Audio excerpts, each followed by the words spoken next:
diferentes compromissos. Alguns me manifestaram que vão poder se conectar depois, ok? Então, na metade do caminho, alguns vão estar chegando.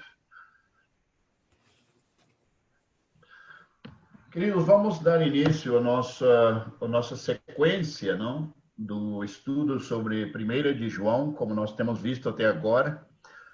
Espero hoje poder estar terminando o capítulo 3 e já vamos estar partindo lá pelo capítulo 4, mas na próxima reunião nossa. Mas hoje vamos estar terminando, se Deus permitir, o capítulo 3 de 1 de João, ok? E como sempre nós temos feito, eu vou estar pontualizando algumas coisas, só para a modo de lembrança, algumas coisas que falamos da vez passada, que estava vinculado a partir do versículo 11 ao versículo 16. Hoje nós vamos estar estudando do versículo 17 até o versículo 24 do capítulo 3 de 1 de João. Mas, como já mencionei, vamos primeiramente pontualizar o que nós vimos da vez passada em forma resumida. E é o seguinte, lá a partir do versículo 11 ao 16, aí nos fala sobre a razão de ser do amor, nesse caso o amor de Deus, né? E uma das coisas que mencionamos foi pelo fato de que nós fomos feitos um em Cristo, através de uma união vital na pessoa de Cristo, uma união milagrosa na pessoa de Cristo, nós fomos feitos um. E também em Romanos, a modo de referência, Romanos capítulo 5, versículo 5, nos diz que o amor de Deus foi derramado em nossos corações. O amor de Deus foi derramado em nossos corações. Portanto, estamos falando de algo sobrenatural, não é uma unidade promovida por meio de atividades, por meio de iniciativas humanas. Ainda que as ideias, os projetos possam ser muito bons, as iniciativas podem ser muito boas, as pessoas podem, inclusive, querer promover a unidade entre os cristãos. Mas a unidade, nós temos que primariamente entender que essa unidade descrita aqui por apóstolo João é uma unidade que parte pelo fato de que Cristo veio habitar no coração de cada um dos redimidos que fazem parte desta unidade, ok? Somos feitos um na pessoa de Cristo, e isto é um ato milagroso que acontece na nossa conversão, quando nós somos regenerados, nascemos de novo, não? Então, por isso chamamos de uma unidade vital. E esta unidade, na mente de Deus, o que nós entendemos nas Escrituras, que é uma unidade que se produz na diversidade, não na uniformidade. Unidade para Deus é muitas pessoas diferentes, completamente diferentes em todo sentido, mas que cada um experimentando a intervenção sobrenatural de Cristo nas suas vidas, uma vez que o amor de Deus é derramado no coração de todos os que são redimidos, então essas pessoas começam a experimentar uma unidade milagrosa.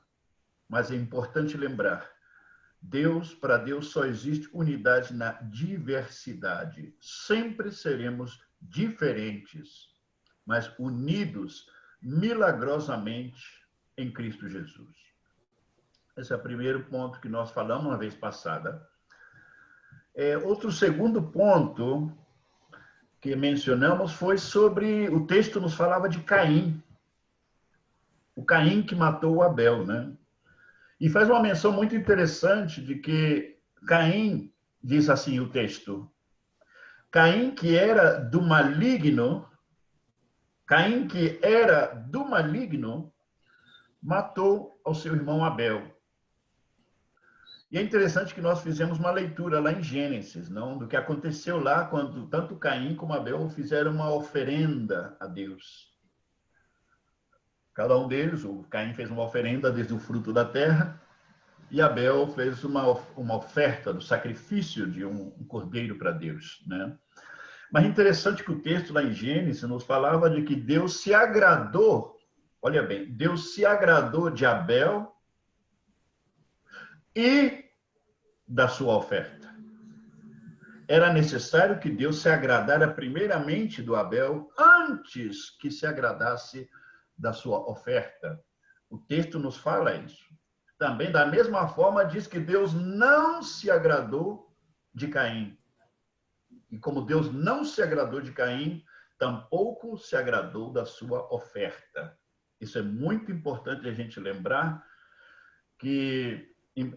lembrar disso. Por isso o texto em 1 João diz que Caim era do maligno, por isso matou seu irmão. Ele se transformou do maligno, ele não se fez do maligno por matar Abel.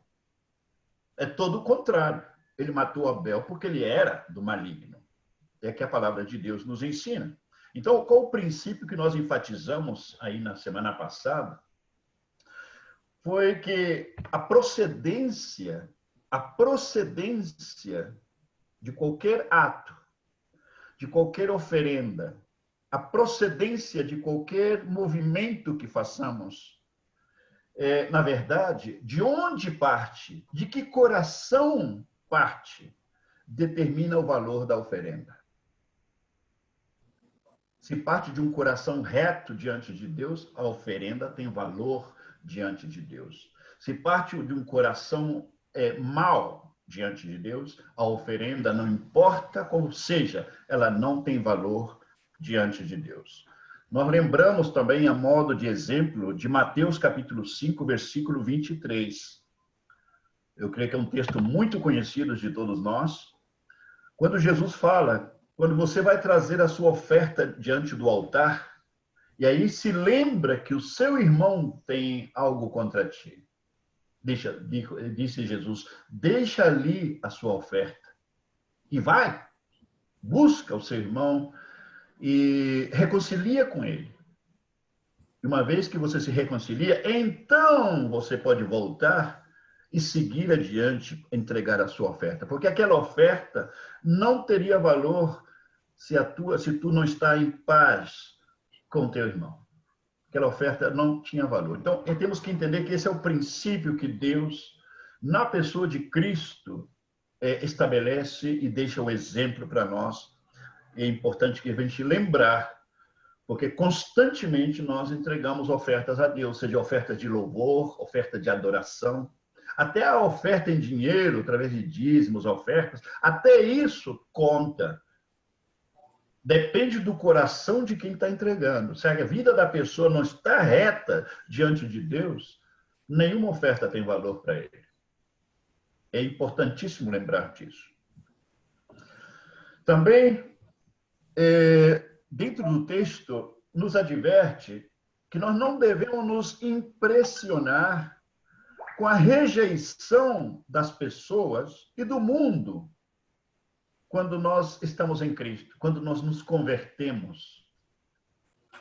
E eu tomei como referência na semana passada o Evangelho de João, capítulo 17, versículo 14, onde Jesus disse na sua oração sacerdotal ao Pai, disse, eu lhes dei a tua palavra e o mundo os odiou. Eu dei a eles a tua palavra e o mundo os odiou.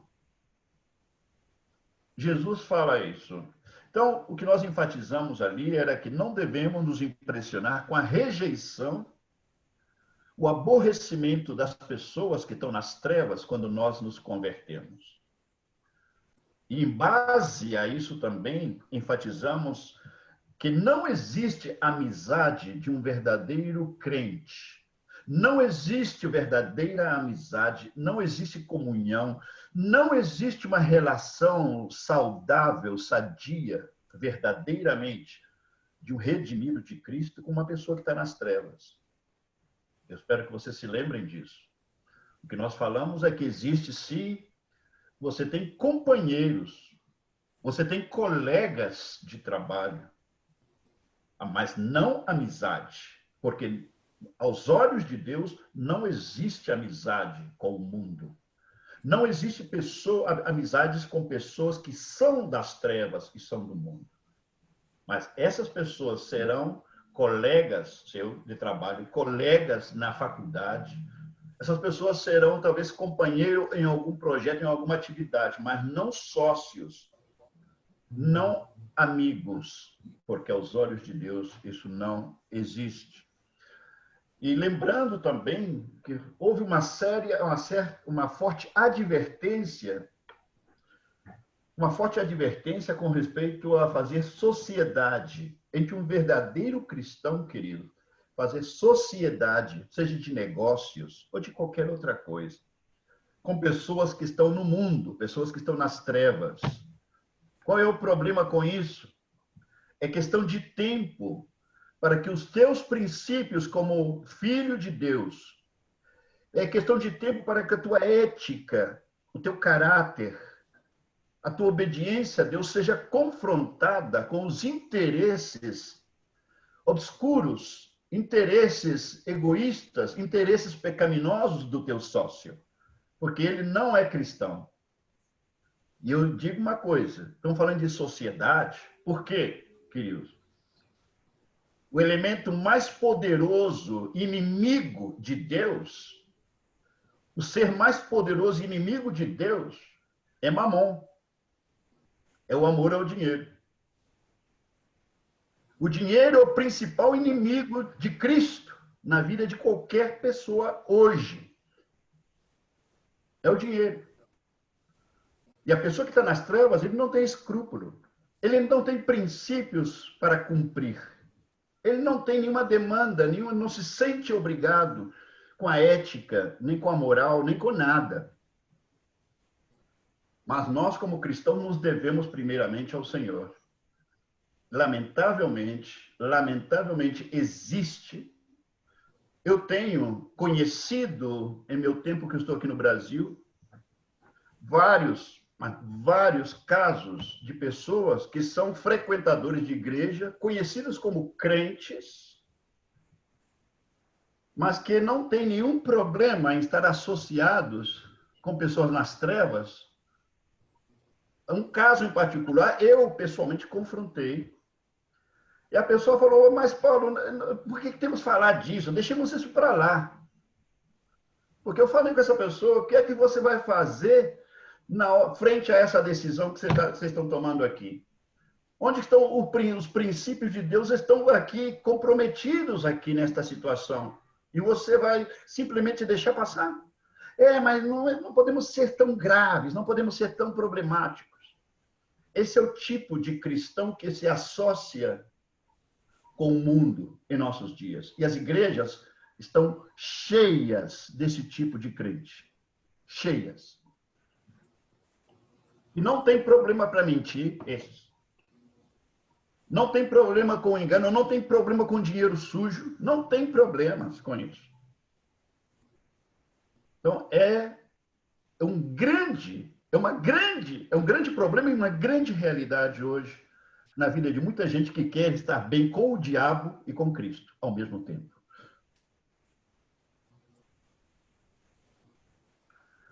Outra coisa que mencionamos enfaticamente é que o amor de Cristo que foi derramado em nossos corações, este amor, ele é milagroso. Nós estamos falando de um amor natural. É sumamente importante lembrar disso. O que João enfatiza aqui do amor não é algo natural, é algo sobrenatural, é um amor espiritual. Diz, o amor de Cristo em nós, ele é milagroso. É por isso que nós enfatizamos que é impossível não amar. É impossível não amar com o amor de Cristo. É impossível não amar o Cristo que habita no teu irmão. Também esse amor, ele é posto em evidência. Ele põe em evidência, o novo nascimento. Ele põe em evidência se nós realmente saímos das trevas para a luz. Esse amor milagroso, ele põe em evidência se realmente somos nascidos de novo. Esse amor verdadeiro e milagroso, ele põe em evidência se somos verdadeiramente redimidos de Cristo. Ele põe em evidência esse amor. E assim como ele põe em evidência a nossa nova natureza em Cristo, essa nova natureza em Cristo nos vai levar também a amar com um amor sobrenatural, que o mundo não entende e não tem como entender, queridos. O mundo não tem como entender isso. Essa linguagem do amor que a Bíblia tanto nos fala.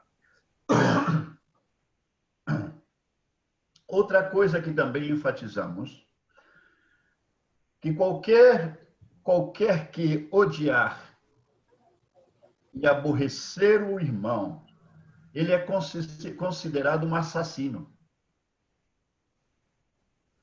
Quando fala a Bíblia de odiar, é sinônimo de aborrecer, é sinônimo de rejeição do irmão. Diz que qualquer que rejeita, que aborrece o irmão, é um assassino. Ele é comparado por Deus como assassino. Pelo menos na Bíblia. Talvez em termos naturais, pode ser até absurdo dizer isso. Mas na Bíblia é considerado um assassino. E que termina sempre, olha bem, que esse tipo de assassino, segundo Deus, que aborrece o seu irmão, ele sempre vai terminar em apostasia. Ele sempre vai terminar perdendo, como a Bíblia diz, não permanecendo na vida eterna. Sai lá no versículo 15, do capítulo 3, podemos até ler de novo. Disse, todo aquele que odeia o seu irmão é assassino. Ora, vós sabeis que todo assassino não tem a vida eterna permanente em si. E quer dizer, ele não permanece na vida eterna. Ele é um apóstata. E esse tipo de assassino, esse tipo de rejeição, nas Escrituras, é comparado como... É como se a pessoa que faz isso, ela odiasse e rejeitasse o próprio Cristo. Porque Cristo não somente aceitou o irmão, senão que ele veio habitar dentro daquele irmão que pode estar sendo odiado, sendo rejeitado.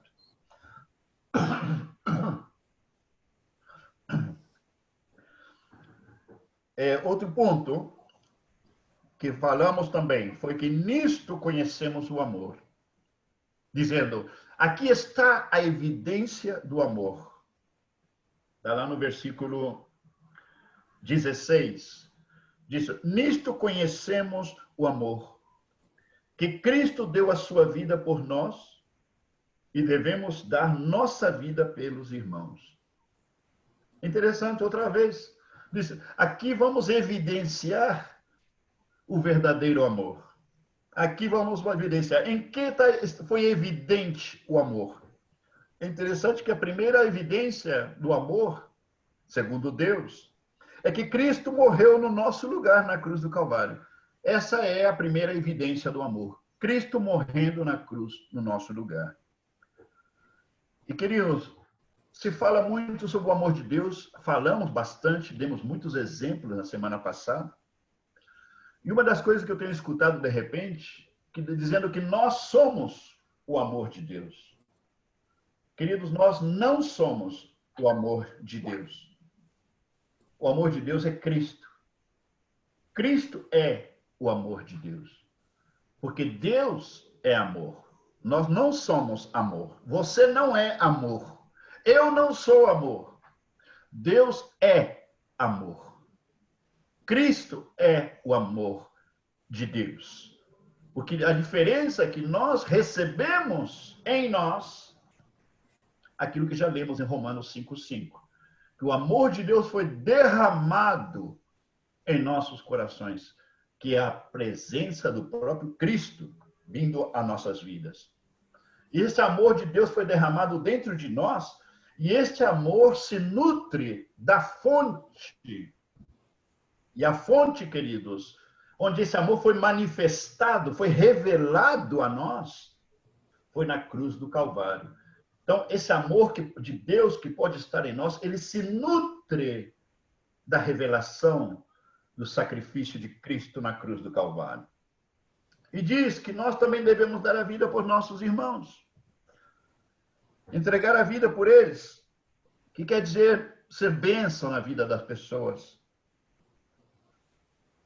Ser um sustento, ser de apoio para o irmão, ser de proteção para o irmão e tantas outras formas práticas na qual nós podemos ser uma expressão de amor empírico, um amor verdadeiro, um amor prático na vida das pessoas.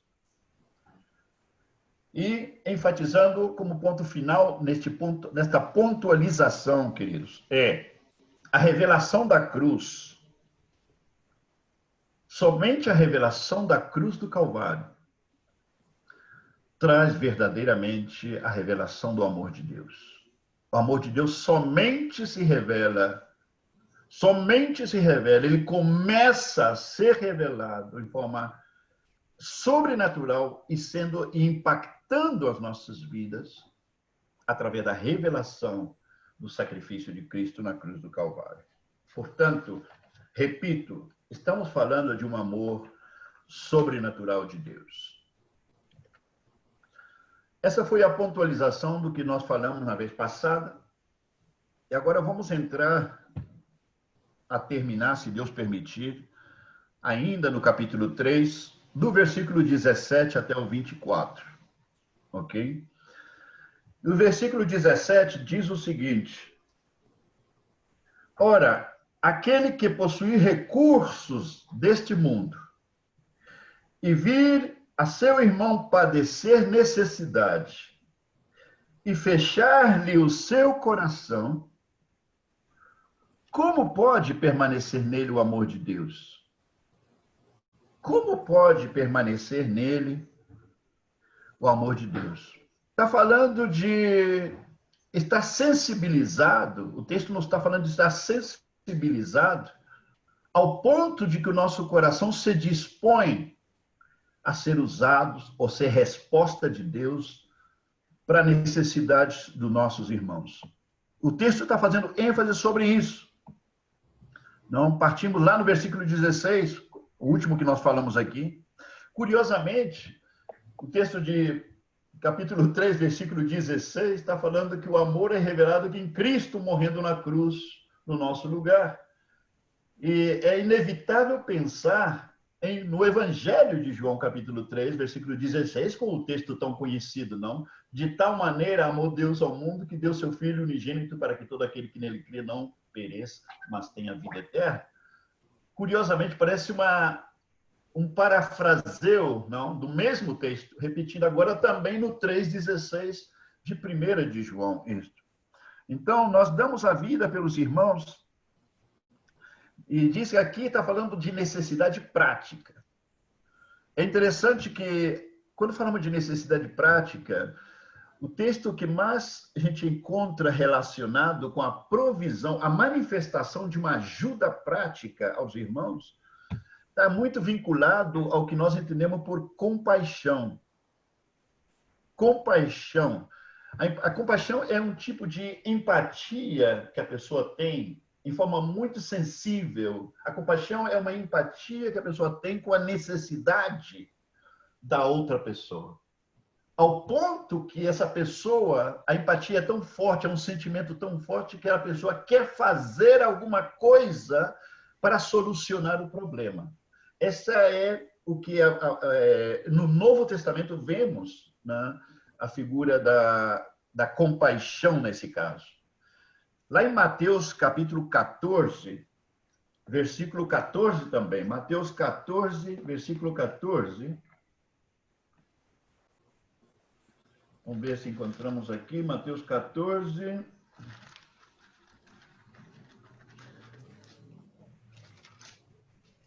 Mateus 14, versículo 14.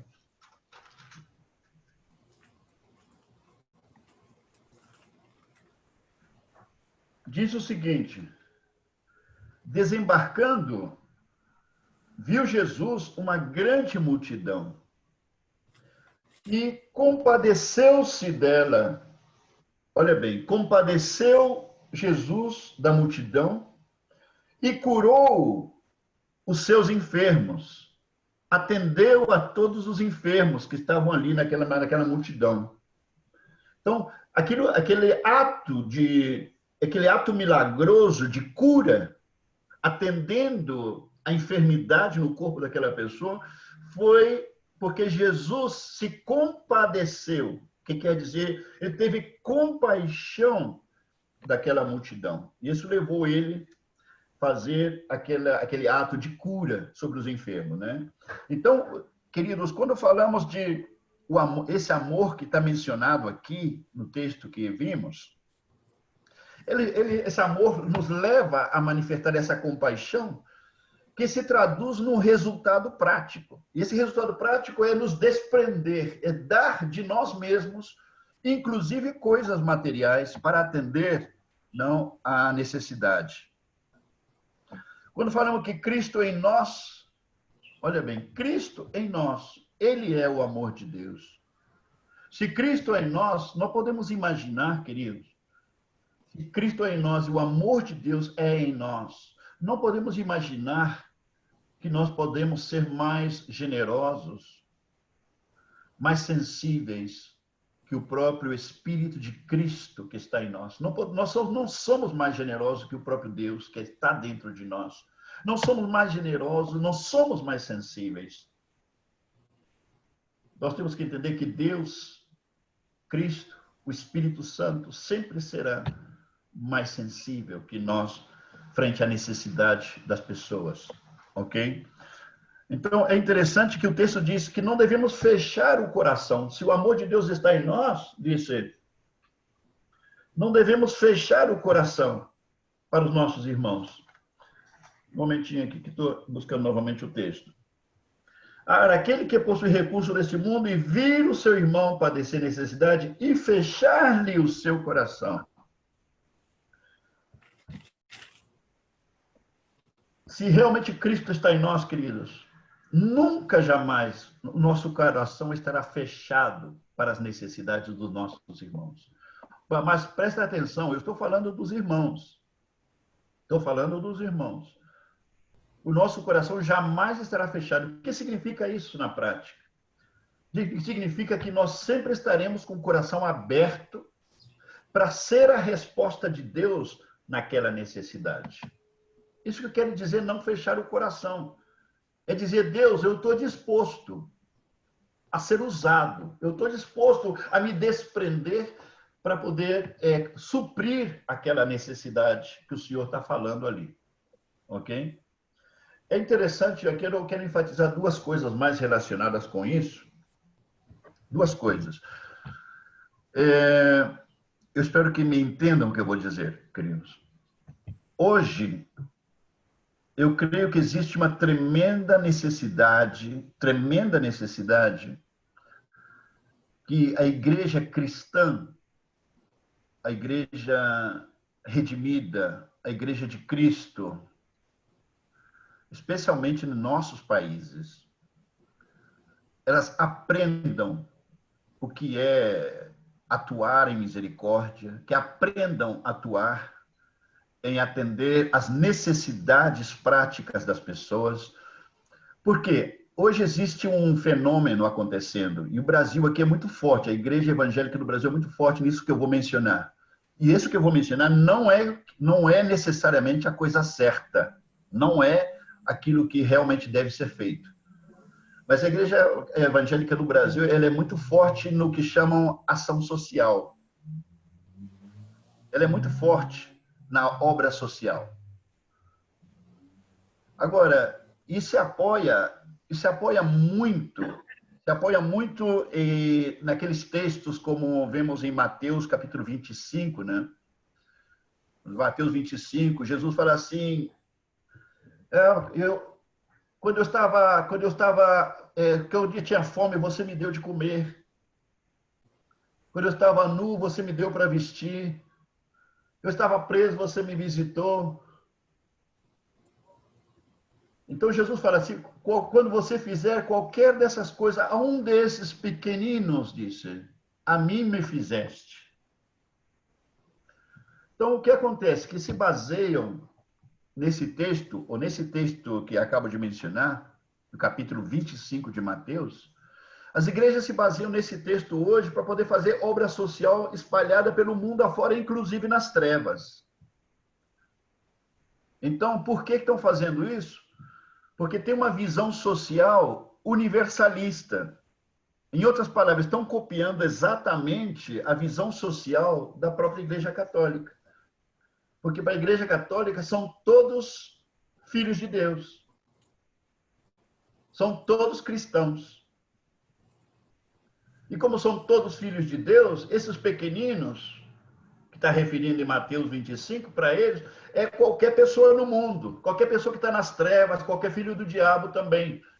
Então, ela estende uma obra social de ajuda às pessoas que estão nas trevas, baseado numa interpretação errada do texto bíblico.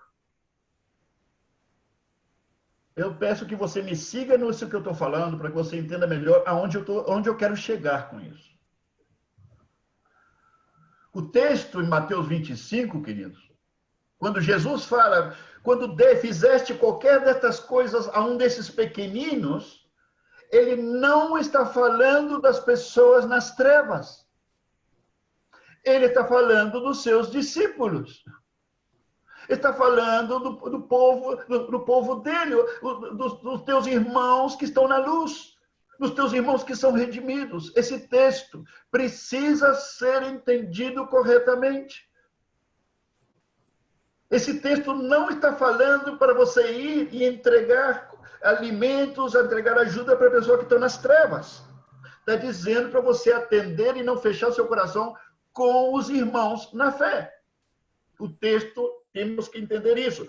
Esse texto está falando dos irmãos na fé, está falando dos discípulos de Cristo. Mas ele é usado para poder fazer obra social dirigida para o mundo afora. E a igreja evangélica tem caído nesse erro.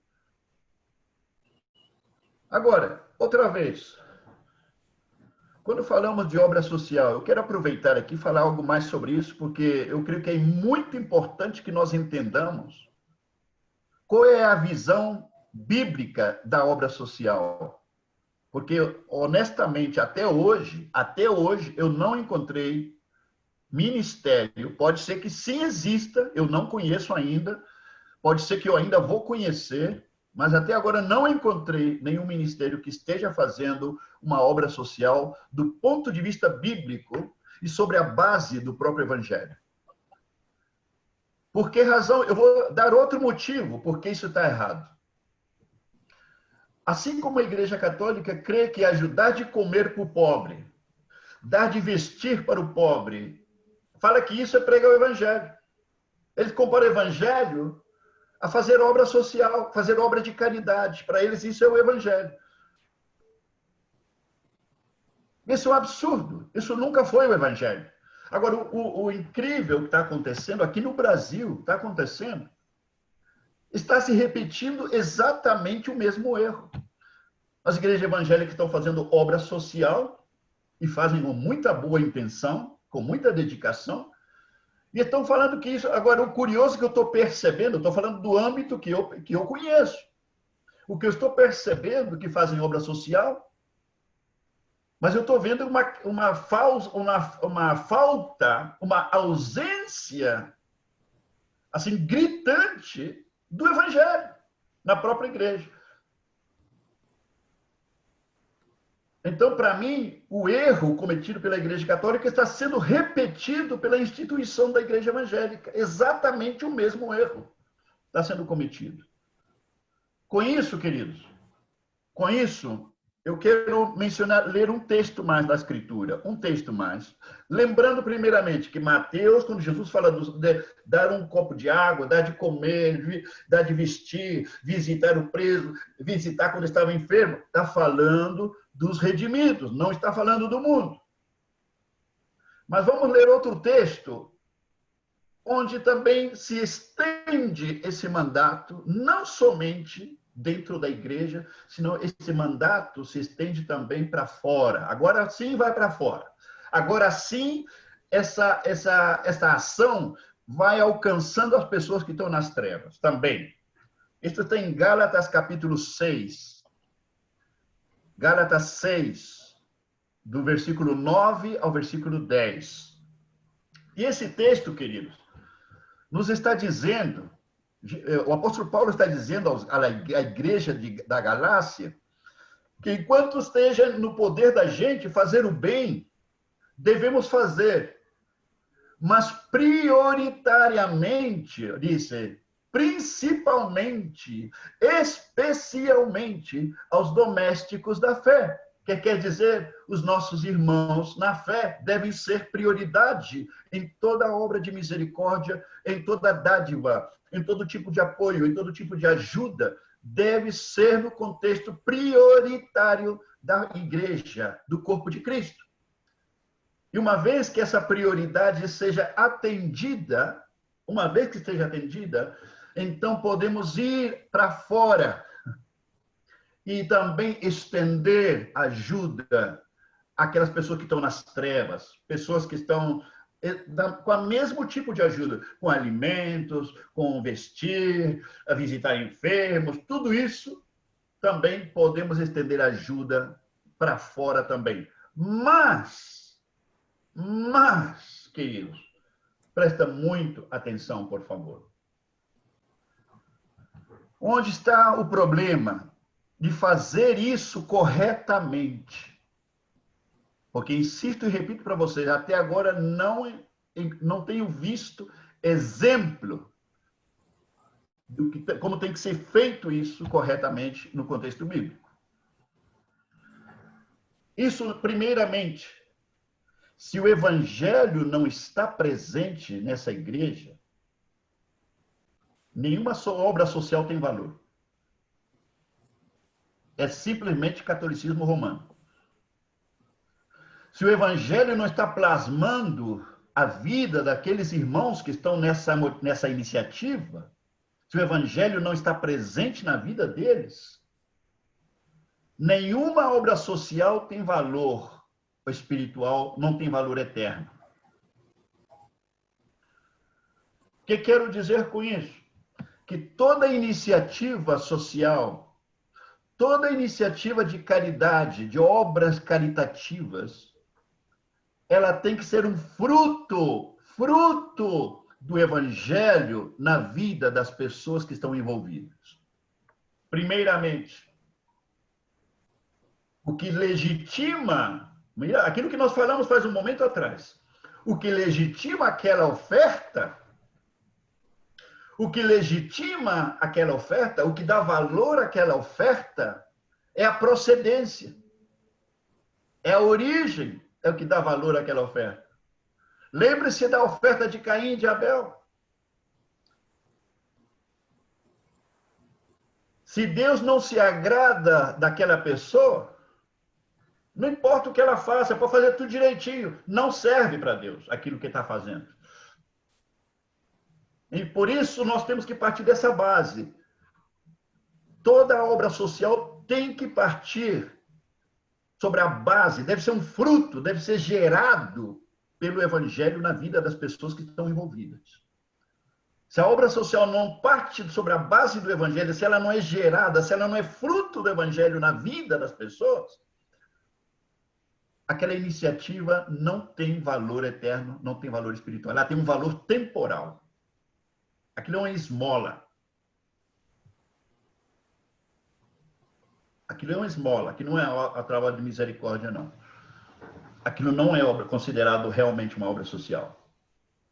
Segundo elemento, para que seja considerado legítimo diante de Deus qualquer iniciativa social. Segundo elemento, presta muita atenção nisso, queridos. Nós não fazemos as coisas, não nos movemos por causa da necessidade. Porque se você se move por causa da necessidade, você está reagindo a uma influência externa.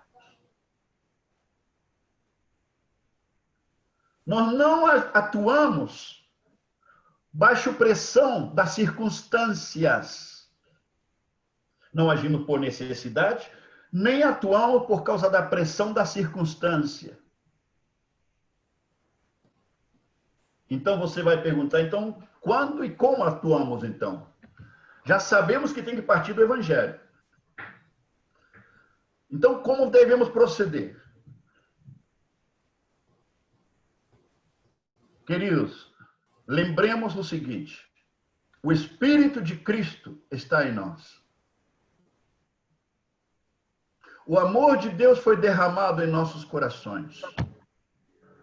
E a nossa comunhão íntima com o Senhor, olha bem, a nossa comunhão com o Senhor, nós vamos entender o que devemos fazer,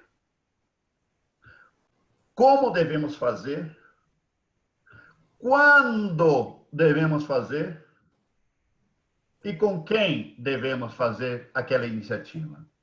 Por quê? Porque devemos ser guiados pelo Espírito de Deus. Devemos fazer as coisas não porque estamos sendo pressionados pela circunstância, querido, e pela necessidade que nos rodeia, porque nunca vai acabar a necessidade que nos rodeia. Nós temos que atuar movidos, guiados pelo Espírito de Cristo em nós.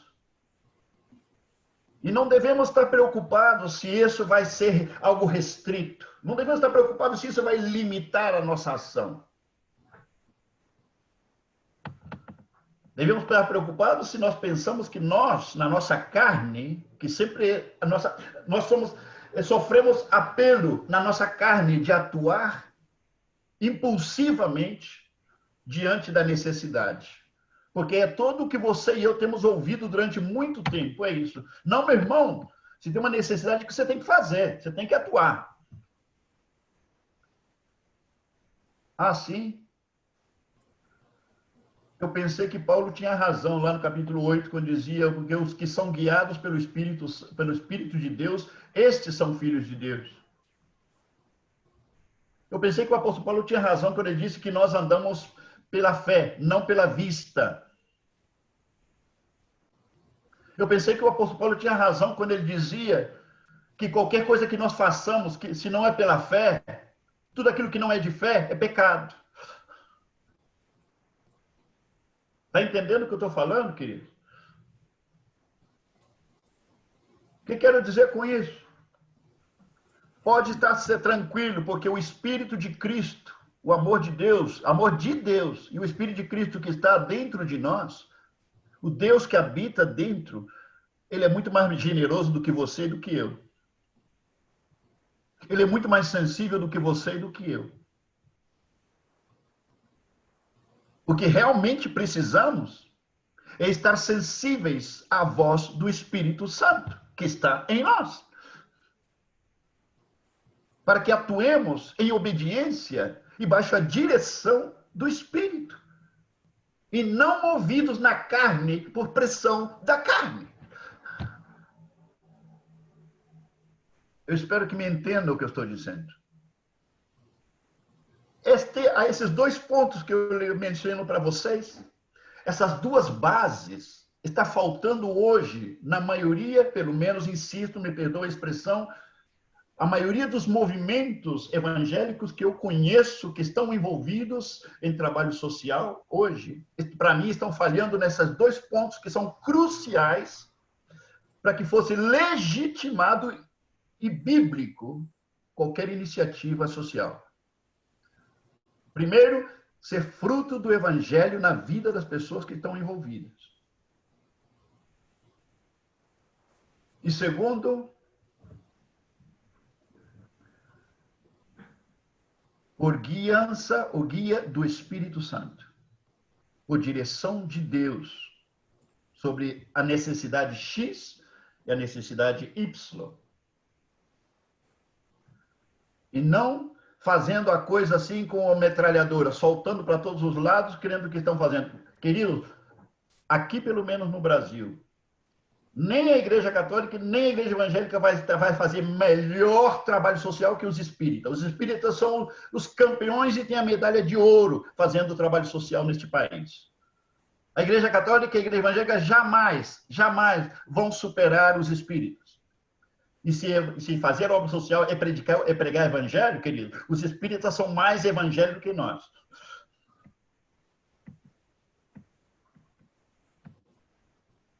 Muita gente está deixando de lado, ou está esquecendo, ou talvez nunca conheceram verdadeiramente o poder do evangelho. Está trocando a base sólida, o fundamento que corresponde, por uma prática social de ajuda ao pobre. Nós temos que entender que a Bíblia nos fala de obras de justiça. Obras de justiça. Eu tenho ouvido palestrantes, pensadores, representantes do universo cristão evangélico no Brasil, alguns absurdos com respeito a isso. Um desses absurdos, eu fui testemunha, eu estava presente quando ouvi um cabeção evangélico aqui no Brasil falar de que a justiça de Deus é dar de comer ao pobre. Eu falei, de onde tirou essa bestialidade? Justiça de Deus é dar de comer ao pobre. A minha Bíblia, querido, diz que Cristo é a justiça de Deus. A minha Bíblia diz que nós, em Cristo, fomos feitos justiça de Deus. E sabe o quê? Não tem mais justiça de Deus. A justiça de Deus se encarna na pessoa de Cristo. E essa justiça que é Cristo se encarna em nós. Cristo foi feito em nós, justiça de Deus. E você dirá, então onde entra isso de dar de comer ao pobre? Isso não se chama justiça de Deus, queridos. Muitos têm usado erraticamente uma interpretação fajuta da Bíblia para criar certos movimentos religiosos, políticos em nossos países. Quando nós, sendo justiça de Deus, quando nós somos feitos justiça de Deus, o que vai acontecer, queridos, quando falamos de obras de justiça?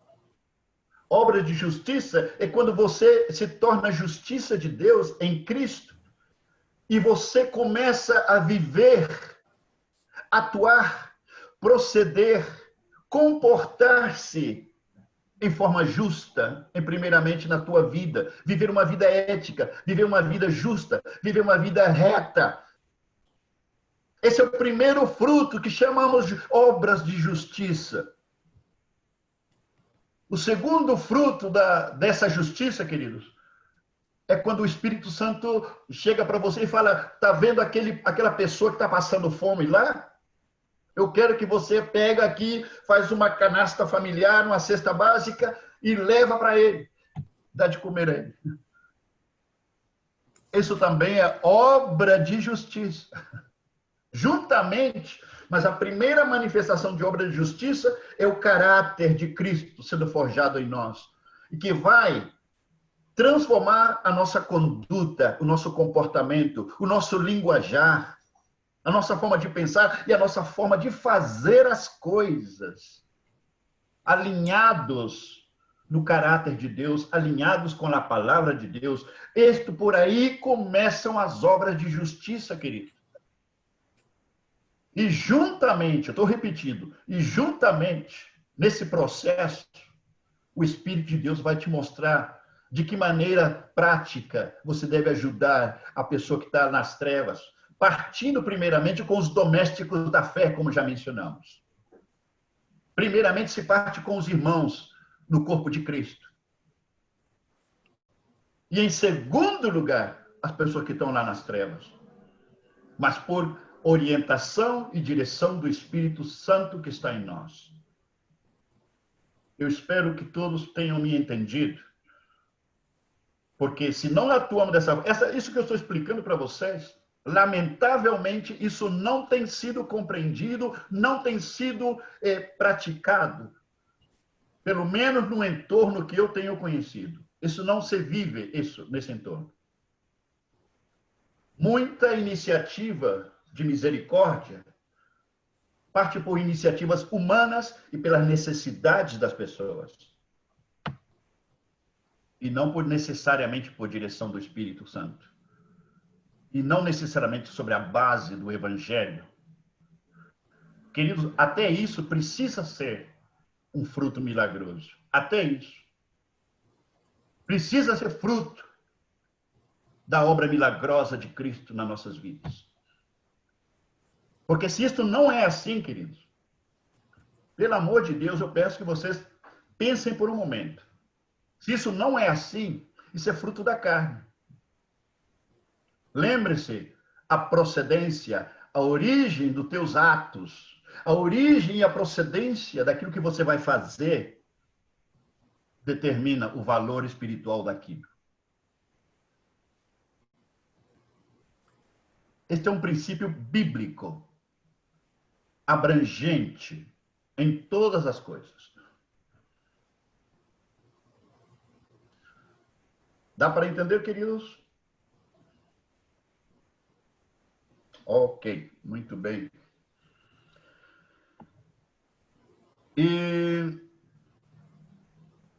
Ok, vamos então agora, o texto esse que estávamos vendo, nós estávamos falando de um amor se manifestado em forma prática na vida dos nossos irmãos. Que não devemos fechar o nosso coração. Insisto e repito, o que significa isso? Significa você se dispor, Senhor, eu estou disposto a ser a tua resposta para esta necessidade. Isso é não fechar o coração para os nossos irmãos. Temos que parar com os tapinhas nas costas e dizer, meu irmão, eu te amo, estou contigo. E falar, olha, meu irmão, você é meu irmão, eu te amo de verdade. Agora me diz, como eu posso ajudar você? De que maneira prática eu posso te ajudar? É disso que João está falando aqui. Mas você vai fazer isso guiado pelo Espírito de Cristo, que habita em você e como fruto da tua comunhão com Ele.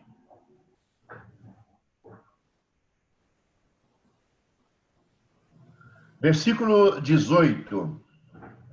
Segue na mesma linha.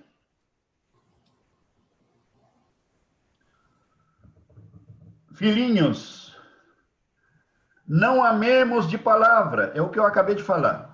Não amemos de palavra, nem de língua, mas de fato e de verdade. Amemos de fato e de verdade. Evidentemente, isso não quita o fato que nós podemos, não está proibido dizer para os nossos irmãos que amamos. Não está proibido expressar verbalmente o nosso carinho, a nossa afeição pelos nossos irmãos. Mas, evidentemente, como todas as demais verdades, isso deve ser também uma expressão externa de uma verdade interna em nós. Em outras palavras, não amemos de palavra, que quer dizer que quando você diga que ama de verdade ao seu irmão, que aquilo está saindo do seu coração mesmo. Porque se não está saindo do seu coração, é melhor ficar de boca fechada do que aparecer falso diante de Deus. Então, disse, não amemos de palavra, senão de verdade. Isso deve se traduzir, de acordo com o texto que nós estamos estudando, em um ato prático, objetivo. Prático e objetivo. E o que agora é interessante que vemos o João repetindo outra vez, e outra vez, e outra vez, sobre a importância do amor. E a pergunta que surge é por que João segue repetindo tanto sobre a importância desse amor? E é interessante que ele mesmo dá uma resposta a isso. Porque o amor, este é o mandamento. Olha bem o que ele está dizendo. Este é o mandamento. É o mandamento. Vamos ler dois textos na Escritura para entender melhor o que é que João está querendo dizer. Primeiramente, Mateus capítulo 22. Eu quero alguém para ler para mim, por favor. Mateus 22, do versículo 37 ao 40. Quem poderia ler para mim esse texto, por favor? Mateus 22, 37 a 40. Ok, o Pedro vai ler. Depois eu preciso de alguém para ler para mim Evangelho de João, capítulo 13. Evangelho de João, capítulo 13, do versículo 34 e 35. João 13, 34 e 35. Quem vai poder ler para mim esse texto? Ok, Petra. Primeiro, então, vamos ouvir ao Pedro de Araraquara. Ele vai ler para a gente Mateus 22. Vou fazer um pequeno comentário, depois a Petra vai ler o outro texto. E Jesus disse-lhe: Amarás o Senhor teu Deus de todo o teu coração, e de toda a tua alma, e de todo o teu pensamento. Este é o primeiro e grande mandamento. E o segundo, semelhante a este, é: amarás o teu próximo como a ti mesmo. Destes dois mandamentos dependem toda a lei e os profetas. Jesus menciona os dois mandamentos: amarás o Senhor teu Deus de todo o coração, de toda a sua mente, de todo o teu ser. E depois disso, o segundo mandamento: amarás o teu próximo como a si mesmo. Um mandamento semelhante ao primeiro. E disse que toda a lei e os profetas se cumprem nesses dois mandamentos. O que é que Jesus está querendo dizer com isso? Que se você vivencia o milagre do amor a Deus sobre todas as coisas, se você vivencia verdadeiramente o milagre do amor ao próximo como a si mesmo, como está dizendo Jesus, estamos falando de um amor sobrenatural. Se você vivencia isso, queridos, isto é evidência, olha bem, isto é evidência, se esse amor ele é real em você, em mim, isto é evidência que você está guardando todos os mandamentos de Deus. É o que João está dizendo aqui. Olha bem como começa o versículo 19. Ele está fragmentado em duas partes, esse versículo 19. E diz: e nisto conheceremos que somos da verdade. Quem está dizendo João? E nisto conheceremos que somos da verdade. E nisto o quê?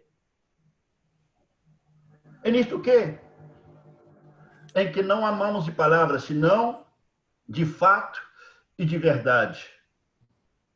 O que João está dizendo aqui, primeiramente, irmãos, é que quando estamos vivendo este amor de Deus verdadeiramente, João está dizendo, esse amor, quando ele é vivenciado, ele é a maior expressão, é a maior evidência que um cristão pode dar de que ele está vivendo a verdade. É a maior evidência que ele está cumprindo os mandamentos de Deus. Lembre-se que em Cristo, nós estamos cumprindo os 10 mandamentos. Os que estamos em Cristo, estamos cumprindo os 10 mandamentos. Ok? Os 10 mandamentos e a lei, diz a lei e os profetas. A lei e os profetas estão sendo guardados pelo fato de que você está amando de verdade. Portanto, querido, não estamos falando de um amor natural. Seguimos falando de um amor milagroso. De um amor milagroso. Se esse amor que é mencionado aí no Antigo Testamento é milagroso,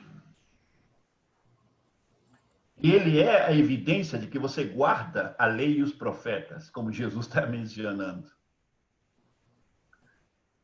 Imagina quando Jesus fala que vai dar um novo mandamento com respeito ao amor.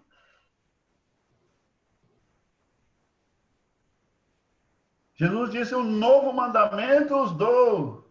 Ah, Jesus, de que mandamento está falando? Do amor. Vocês já ouviram falar do amor, né? Amarás a Deus sobre todas as coisas, ao teu próximo como a ti mesmo. Ah, sim, Jesus está na lei, né? Jesus, pois é, né? Mas eu vou dar um mandamento novo com respeito a isso para vocês. E o mandamento é para aqueles que estão em mim. Aqueles que estão em mim, esse mandamento é para eles. Um novo mandamento. Petra, leia aí o novo mandamento. 34 e 35. Um novo mandamento lhes dou: amem-se uns aos outros. Como eu os amei, vocês devem amar-se uns aos outros. Com isso, todos saberão que vocês são meus discípulos, se vocês se amarem uns aos outros. É interessante que Jesus disse que o novo mandamento já não é mais amar o próximo como a si mesmo. Tem muitos irmãos que ainda seguem usando esse texto, dizendo: meu irmão, eu tenho que amar você assim como eu amo a mim mesmo. Está no mandamento, né, da lei. Você sabia que esse mandamento já não é para você?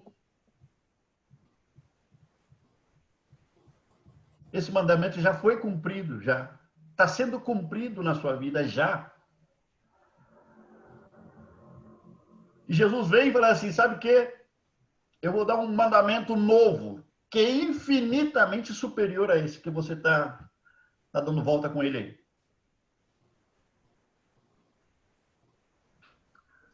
Agora já não se trata mais de amar o seu irmão como a ti mesmo. Agora se trata de amar o seu irmão como eu amo o seu irmão. Aí você vai dizer, nossa, mas isso é impossível. Eu amar como Jesus ama. Eu amar fulano como Jesus ama aquele fulano. Isso é impossível. E Jesus fala, verdade. É impossível. É impossível. É a forma que ele conseguiu, para que não entre nenhum infiltrado, nenhum falso. Porque somente aqueles que realmente estão em Cristo, somente aqueles cujo amor de Deus tem sido derramado dentro deles, vão viver essa impossibilidade. Somente esses vão viver essa impossibilidade. E é interessante, queridos, que esse amor de Deus verdadeiro, sobrenatural, nós somos chamados a amar o nosso irmão como Cristo ama o nosso irmão.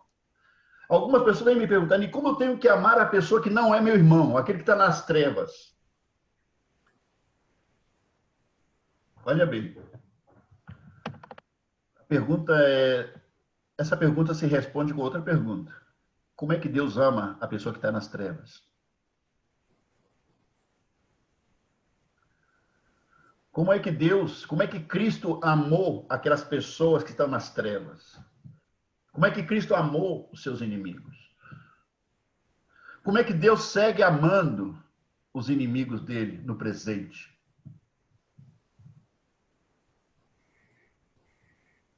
É por isso, queridos, primeiramente os domésticos da fé e também aqueles que estão nas trevas, consequentemente, guiados por Deus. Porque o nosso Pai que está no céu, ele faz chover sobre justos e injustos. O inimigo de Deus que está nas trevas, ele segue comendo do alimento que Deus faz crescer nessa terra. Ele segue usufruindo do ar que pertence, do oxigênio que pertence a Deus. Ele segue desfrutando do sol que é de Deus. Ele segue desfrutando da vida, do sangue que segue correndo nas veias dele, que pela misericórdia de Deus, aquele sangue segue fluindo, porque Jesus é. Porque se Jesus deixa de ser, aquele sangue para de correr na veia daquele fulano. Pelas misericórdias de Deus. A graça de Deus é tão abundante, querido. É tão abundante que ela se despeja pelos lados e os inimigos de Deus ainda se aproveitam dela.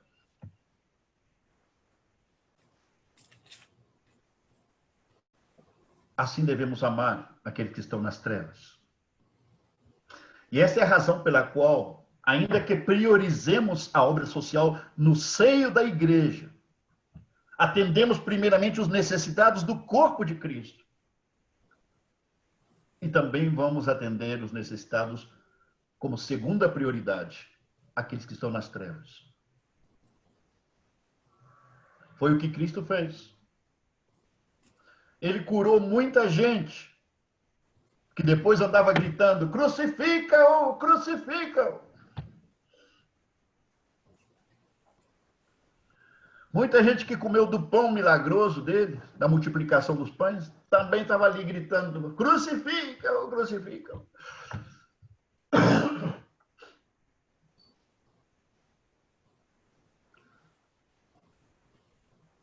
A bênção de Deus é sobreabundante. Espero, queridos, que estejamos entendendo de que maneira este amor de Deus deve ser manifestado.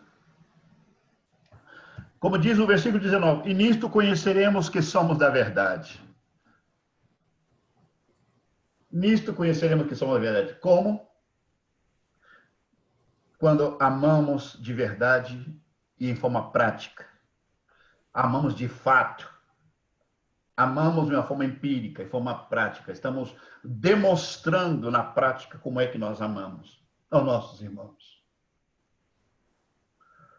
Depois o texto segue evidenciando. Primeiro fala que a evidência de que estamos na verdade, nos princípios de Deus, é o amor. E depois o texto segue falando do que significa estar naquela verdade, né? No Evangelho de João, capítulo 18, versículo 37, é no diálogo que Jesus estava tendo com Pilatos, pouco antes da crucificação, Jesus falou várias coisas com Pilatos. Entre elas, Jesus falou o seguinte: todo aquele que é da verdade, todo aquele que é da verdade, ouve a minha voz. O que quer dizer? Todo aquele que é da verdade, ele ouve, ele atende, ele obedece a minha voz. Todo aquele que é da verdade saberá se aquilo que eu digo é de Deus ou não é de Deus. Jesus falou isso várias vezes. Ser da verdade, nesse caso, e ouvir a voz do Senhor, estou falando de direção de Deus na nossa vida. Quero lembrar para vocês que uma das prioridades na nossa vida como redimidos é viver conhecendo e fazendo a vontade de Deus. Ser direcionado por Deus em todos os assuntos da nossa vida é fundamental.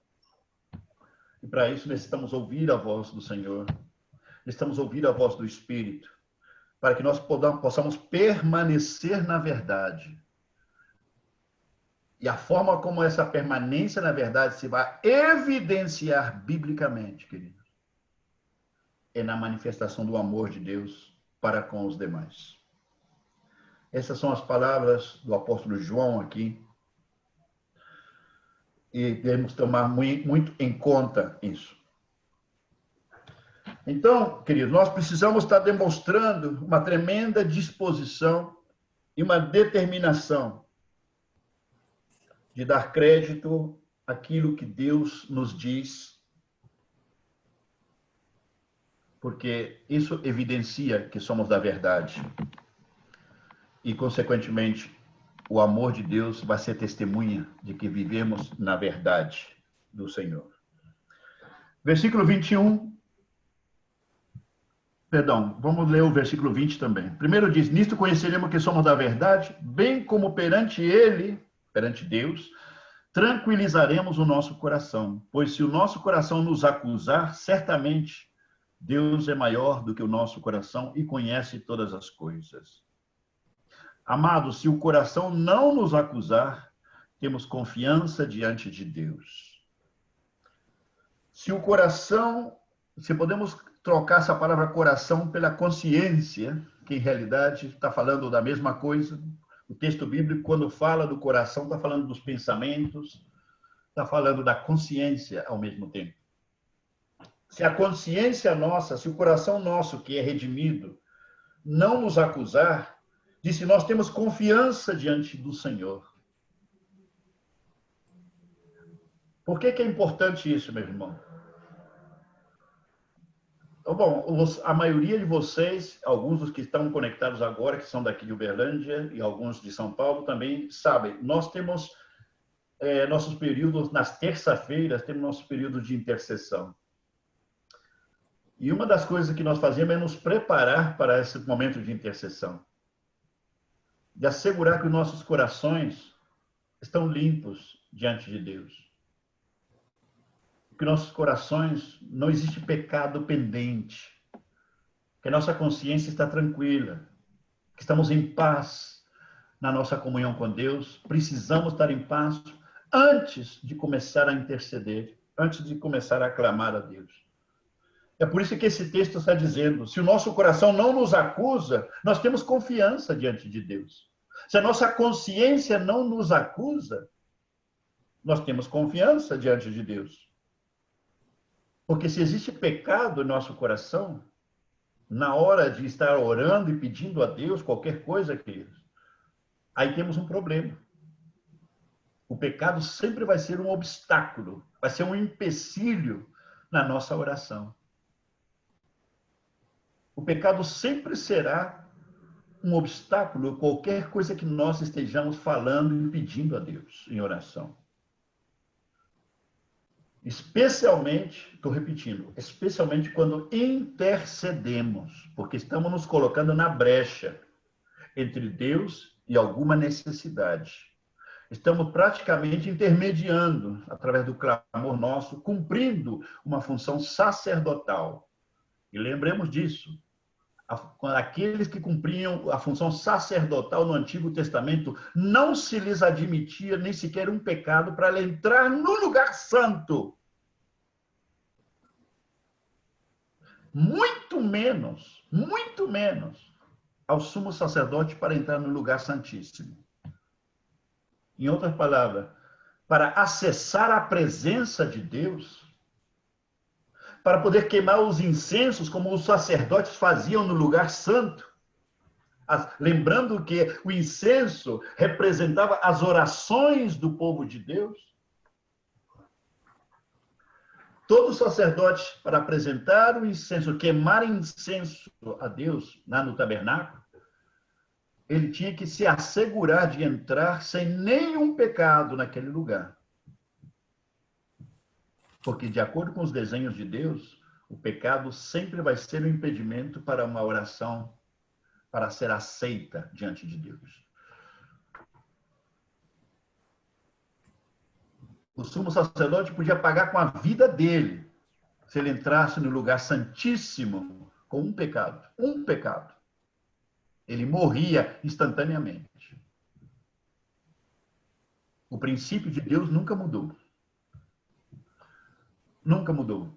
Nós fomos feitos sacerdotes do Altíssimo para cumprir uma missão extremamente importante, que é interceder diante de Deus a favor de qualquer necessidade. E não podemos permitir, queridos, que haja pecados não arrependidos, não confessados, não perdoados. Não podemos dar o luxo dessa negligência. Hoje a coisa parece a casa da mãe Joana. Tem muito crente aí carregando e arrastando o pecado e fazendo, e pedindo, intercedendo e clamando a Deus para isso e para aquilo. E depois não entende por que a oração não é respondida.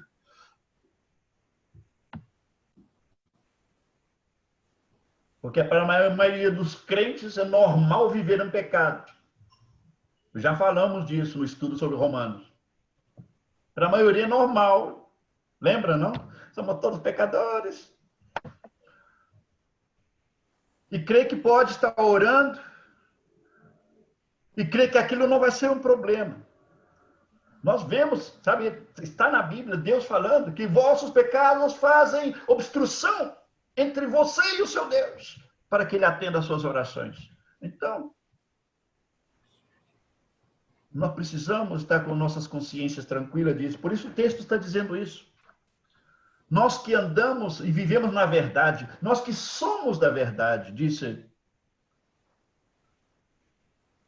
bem como perante Ele tranquilizaremos o nosso coração. Os que somos da verdade precisamos estar em paz na nossa comunhão com Deus. Não podemos estar aí aflitos. Não podemos estar aí atormentados por coisas que não foram arrependidas, não foram perdoadas. Não podemos deixar a coisa ficar para ver que vai acontecer lá na frente. Não podemos. Não, depois o nosso coração diz, pois se o nosso coração nos acusar, certamente Deus é maior do que o nosso coração e conhece todas as coisas. Amados, se o coração não nos acusar, temos confiança diante de Deus.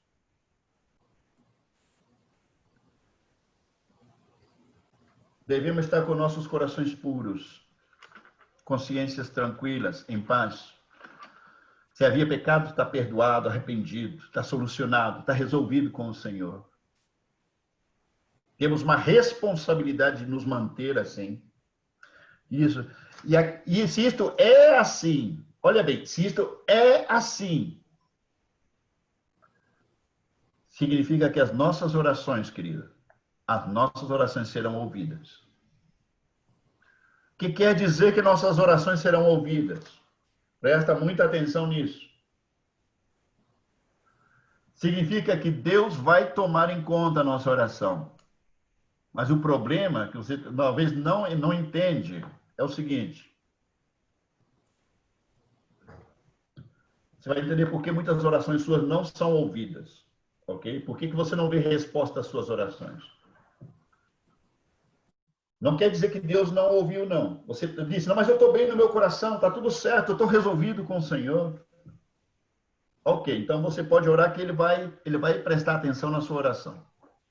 Ele vai tomar em conta a sua oração. Mas você tem que estar preparado para que ele diga que sim ao que você está pedindo. Você tem que estar preparado para ouvir dele, espera, não é o tempo ainda, não é o momento. Ou pode estar preparado para que Deus vai dizer, não convém para você tal coisa. Eu não quero isso para você. Porque nós, quando oramos, na nossa ignorância, na nossa limitação espiritual, nós oramos sempre esperando a resposta sim, né?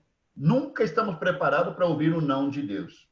Nunca, e também não estamos preparados para ouvir um espera. Não é o momento. Muitas vezes, Deus não responde à oração, querido, porque não é o momento. Aquilo ainda não obedece o propósito dele naquele momento. Ou muitas vezes estamos pedindo algo que para nós parece que está tudo certo. Mas Deus está vendo muito mais além, está dizendo, não, isso não é, não, eu não vou responder esta oração. Com isso, o que quer dizer? Não quer dizer que Deus não tomou em conta a oração que nós fizemos. A segurança que nós podemos ter que Deus sim ouviu a nossa oração é saber que não temos nada pendente na nossa oração frente a Ele. É muito importante lembrar isso. Eu me lembro uma vez, dando um exemplo para vocês.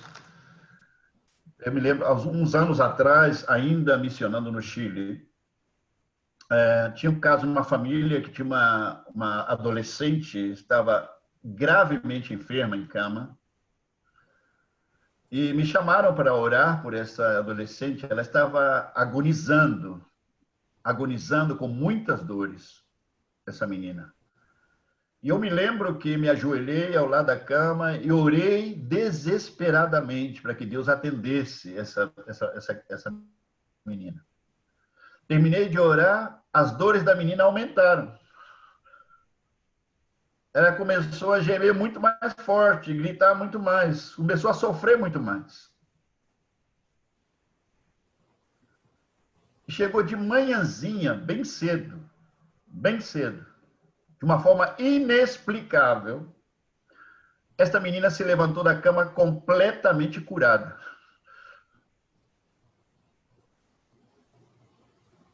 Eu fiquei até chateado com Deus com aquilo. Eu falei, mas como, Senhor? Quando a menina mais estava sofrendo, quando eu fiz uma oração, cheguei a doer o coração de tanto orar, e a menina aumentou o sofrimento da menina. E, de repente, de madrugada, inexplicavelmente, essa menina se levanta como se nunca tivesse doente na vida dela. Por que que o Senhor esperou 4, 5 horas para poder curar essa menina, quando ela precisava 5 horas atrás? Uma coisa é certa, Deus respondeu a oração positivamente. Porque pelo estado daquela menina, era impossível que ela levantasse curada de um dia para outro. Mas a pergunta é, por que que Deus esperou 4, 5 horas para curar aquela menina? Até hoje ele não me disse por quê. E sabe por quê? Nunca me vai dizer por quê.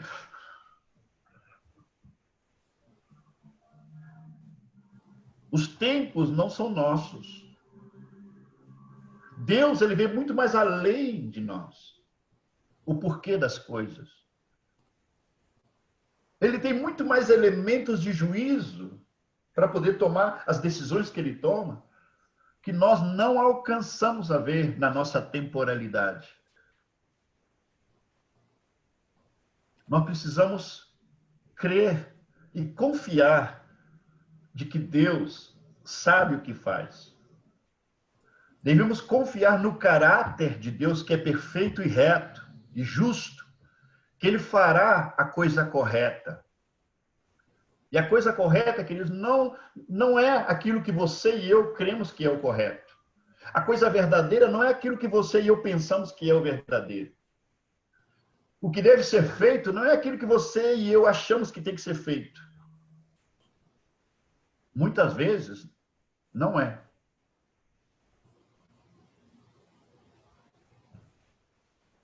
Nós sempre oramos para as pessoas enfermas para que sejam curadas. Certo? Todas as vezes que oramos para alguém que está doente, para que seja curado.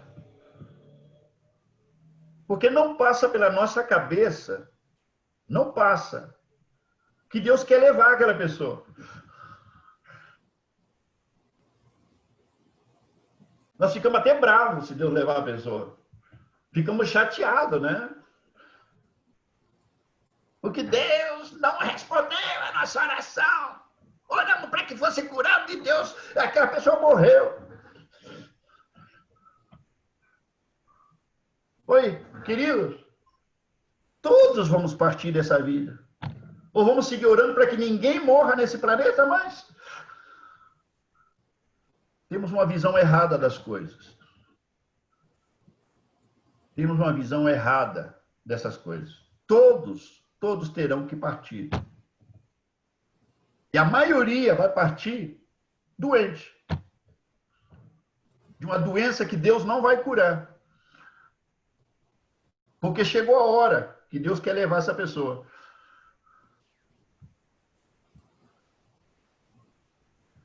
Ou temos muito que aprender ainda. Temos muito que aprender. Vamos avançar, para que a gente vai ir terminando, né? Então, nós temos que... Quem está falando? Eu, Marcos. Marcos. Fala aí, Marcos. Me surge uma dúvida, o senhor leu essa passagem agora dos versículos 20 e 21. No versículo 20, João faz a afirmação dizendo que se o nosso coração nos condena, o Senhor ele é superior a isso. Eu não entendo. Primeiro ele fala que nos condena e depois fala que não condena. O que não condena eu entendo, a nossa integridade de espírito diante do Senhor. Mas o que ele quer dizer com o coração nos condena, superior ao Senhor? O que ele quer dizer com isso? Deus é superior, está dizendo, e conhece todas as coisas. O que quer dizer isso? Se o teu coração, a tua consciência te acusa de alguma coisa, lembre-se que Deus conhece essa situação melhor que você. Em outra palavra, não tem como passar a perna nele. Tá, então isso não significa que não temos que nos arrepender, que temos, se sua consciência Temos que está acusando... arrepender, é o que está dizendo. O texto nos está levando justamente a reconhecer que se a nossa consciência nos está acusando de alguma coisa, significa que temos que nos arrepender de algo. Claro. Paulo, Sim, Pedro. eu poderia dizer também que, assim, que o versículo está falando assim, se até nossa consciência, na nossa natureza humana, está nos condenando, imagina Deus em sua soberana, sua justiça completa, né? Exatamente. É uma forma. Você colocou ainda melhor do que eu expliquei a coisa. Exatamente isso. Agora, a consciência nos foi dada por Deus, justamente para poder evidenciar o que é certo e o que é errado, o que está mal e o que está bem. A consciência nos foi dada para isso. Agora, a pessoa que está nas trevas, a consciência dela está cauterizada. Ok? Mas que estamos na luz, temos que lembrar que as nossas consciências também foram redimidas. Nossas consciências foram libertadas da escravidão e do endurecimento. Elas foram sensibilizadas. Por isso, é impossível que um cristão cometa um pecado e fique tranquilo. Ele não vai ficar tranquilo. Se ele é verdadeiramente da verdade, se ele é um redimido de Cristo, ele não fica tranquilo. Ele vai perder a paz, até se arrepender, até ser perdoado. Agora, a pessoa que está nas trevas e comete o pecado, você fala assim, e esse pecado aí? Fala, e que pecado você está falando? A pessoa que está nas trevas, para ele, pecar é a coisa mais natural desse mundo. Não faz nem cosquinhas, ele não sente nada. Mas o cristão, quando peca, ele sabe que pecou e aquilo aflige a alma dele, aquilo aflige o espírito dele e ele não fica tranquilo. É uma evidência de que ele é um redimido do Senhor.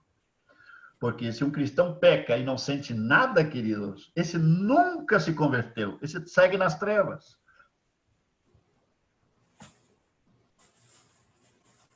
Temos que lembrar isso. A nossa consciência foi redimida pela cruz de Cristo, foi redimida pelo sangue de Cristo. Está lá em Hebreus capítulo 9. Em Hebreus capítulo 9. Eu acho que é um texto tão bom que a gente tem que ler isso. Nós temos que ler esse texto. Hebreus 9.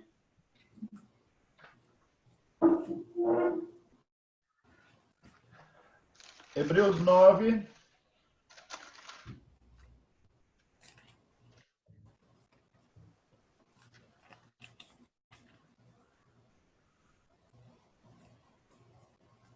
Versículo 13. Olha o que diz. Hebreus 9, versículo 13. Portanto, se o sangue de bodes e de touros e a cinza de uma novilha, aspergidos sobre os contaminados, os santificam quanto à purificação da carne, muito mais o sangue de Cristo, que pelo Espírito de Deus, pelo Espírito eterno, a si mesmo se ofereceu sem mácula a Deus, purificará a nossa consciência de obras mortas para servirmos ao Deus vivo.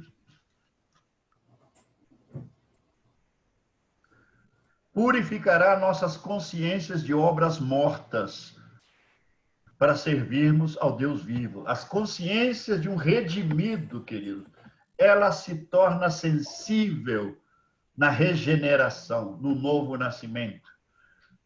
Então, é impossível que um verdadeiro redimido de Cristo não sinta nada depois de pecar.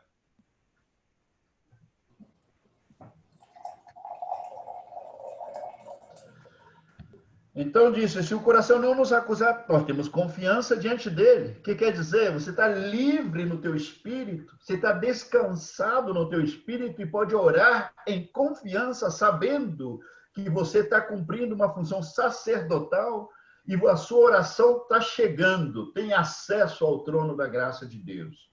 Você pode orar com confiança nesse sentido. E disse, no versículo 22, e aquilo que pedimos dele, olha bem, aquilo que pedimos dele, recebemos. Aquilo que pedimos dele, recebemos, porque guardamos os seus mandamentos, olha bem, porque guardamos os seus mandamentos e fazemos diante dele o que lhe é agradável. Eu quero parar um momento aí com vocês. E vou tomar emprestado outra referência no mesmo livro de 1 João, na mesma carta, ok? Diz que nós temos confiança dele e vamos receber aquilo que pedimos dele. As condições são: guardamos os seus mandamentos, que quer dizer, nós cumprimos os princípios, fazemos a vontade de Deus, estamos fazendo a vontade de Deus, e tudo aquilo que fazemos é agradável diante dele. Agora, a impressão que dá nesse texto, e que pode muitas pessoas cair no erro com respeito a isso, é o seguinte: mas eu vivo fazendo a vontade de Deus, eu faço a vontade de Deus, as coisas que eu vivo e faço, eu tenho certeza que agradam a Deus. Qualquer um pode chegar a dizer isso. Mas eu tenho orado a Deus, eu tenho pedido as coisas e eu não tenho recebido o que eu tenho orado e pedido a Deus. Por que que o texto diz que se nós guardamos os seus mandamentos e fazemos o que é agradável diante dele, nós deveríamos receber o que pedimos? Ou não é? Olha bem, o mesmo escritor, estamos aqui no capítulo 3, eu quero levar vocês lá no capítulo 5, só estou tomando emprestado um versículo lá, tá? 2 versículos. Vamos lá no capítulo 5, está mencionando exatamente a mesma coisa, mas com outras palavras. Capítulo 5 de 1 João, versículo 14 e 15. Olha o que diz aí. Presta atenção. E esta é olha, está repetindo exatamente o mesmo conteúdo. E esta é a confiança que temos para com ele. Esta é a confiança que temos para com ele. Que se pedirmos alguma coisa segundo a sua vontade,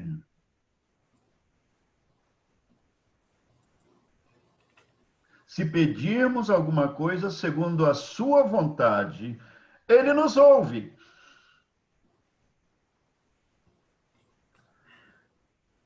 E se sabemos que ele nos ouve quanto ao que lhe pedimos,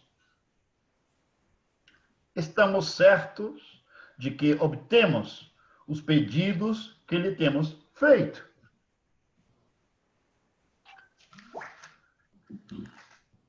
Então, queridos, esse de que podemos pedir e ele vai atender aquilo que pedimos, porque guardamos os seus mandamentos e fazemos aquilo que é agradável diante dele, isso tem que ser entendido desta forma.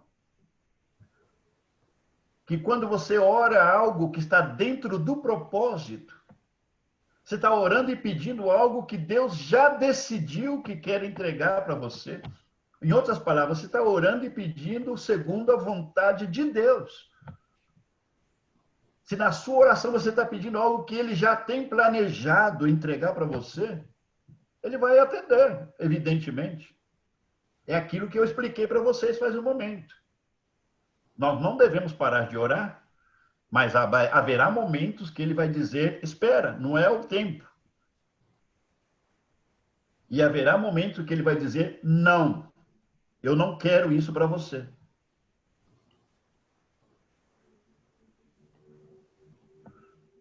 Mas aqui o texto é claro.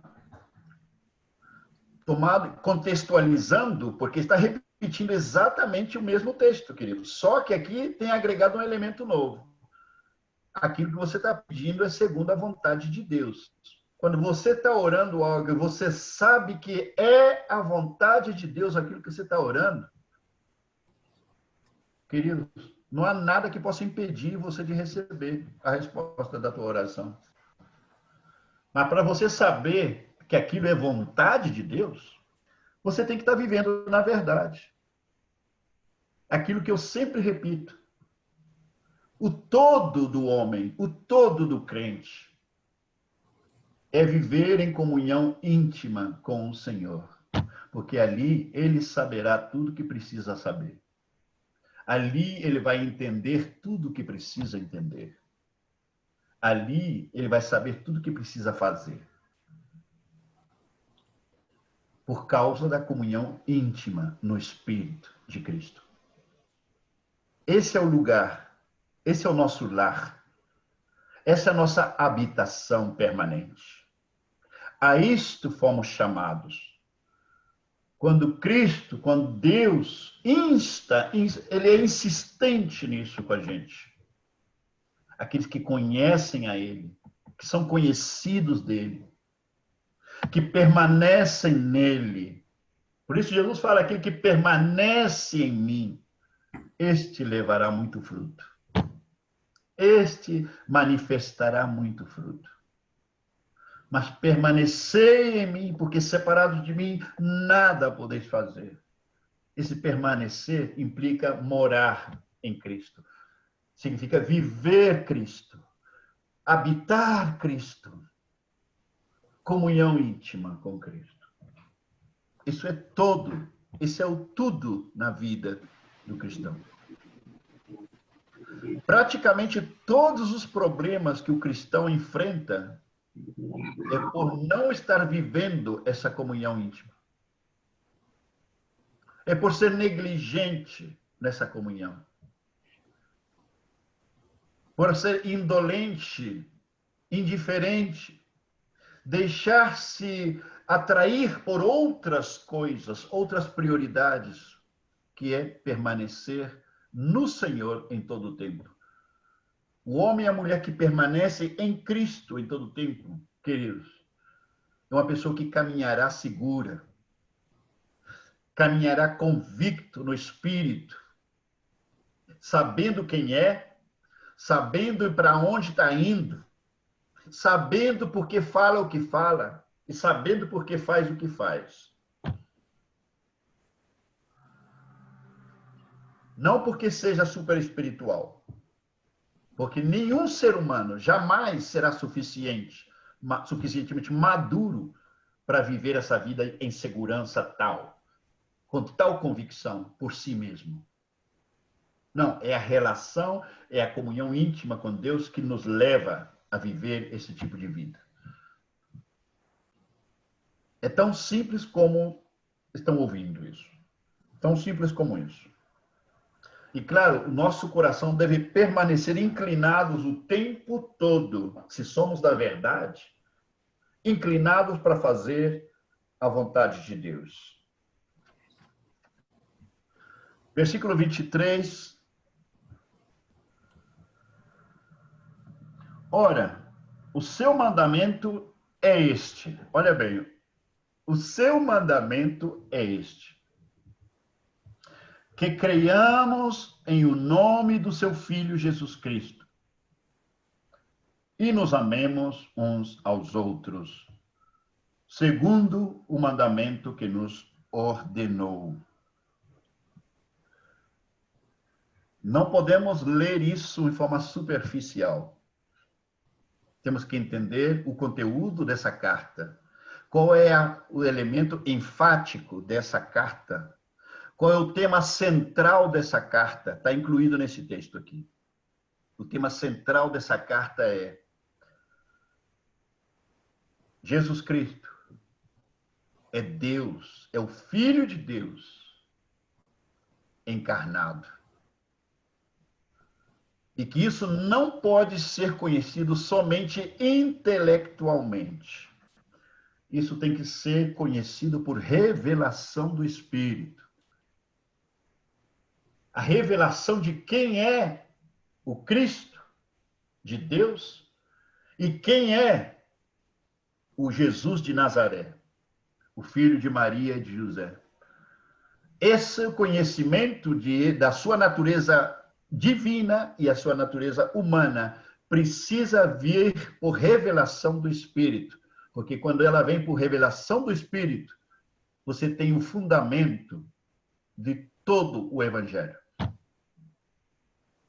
Daí parte o conhecimento glorioso, o conhecimento verdadeiro, sobre esta base da revelação desta verdade de quem é Cristo, onde parte o conhecimento verdadeiro do que é o Evangelho de Cristo.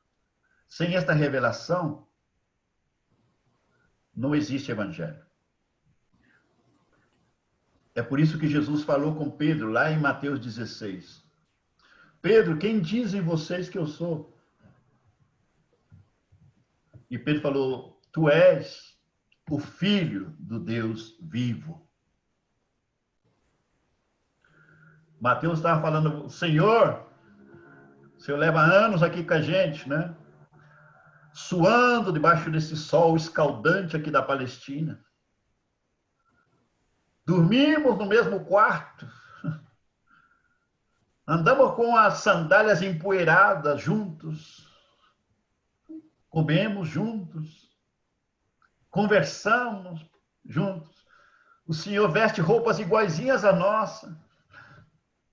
O Senhor é um homem comum.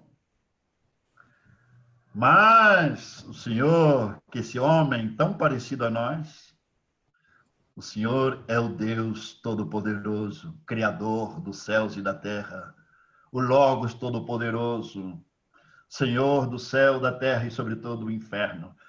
Tu és o Logos, o que sustenta todo o universo e toda a criação. Essa revelação, e Jesus fala, Pedro, isso não te revelou carne nem sangue, quer dizer, você não aprendeu isso com nenhum ser humano. O homem não pode saber isso de verdade se não é revelado pelo meu Pai que está no céu. Todo verdadeiro crente, todo verdadeiro redimido, queridos, verdadeiro, ele teve que ter essa revelação, porque esse é o fundamento do Evangelho. Essa carta de 1 João que nós estamos estudando é o tema central da carta. Jesus é o Cristo de Deus. Se você conhece Jesus, o homem Jesus, que é o Cristo Deus, de verdade, pelo Espírito Santo, você também vai conhecer o verdadeiro amor de Deus. É isso que João está dizendo aqui. É isso que João está dizendo. Por isso ele diz, este é o mandamento, queridos. Está resumido nisso o mandamento. Olha bem. O mandamento é este, que creiamos em o nome do seu Filho, Jesus Cristo. E, consequentemente, nos amemos uns aos outros, segundo o mandamento que nos ordenou. João disse, soa muito simples, mas é muito mais profundo do que você imagina.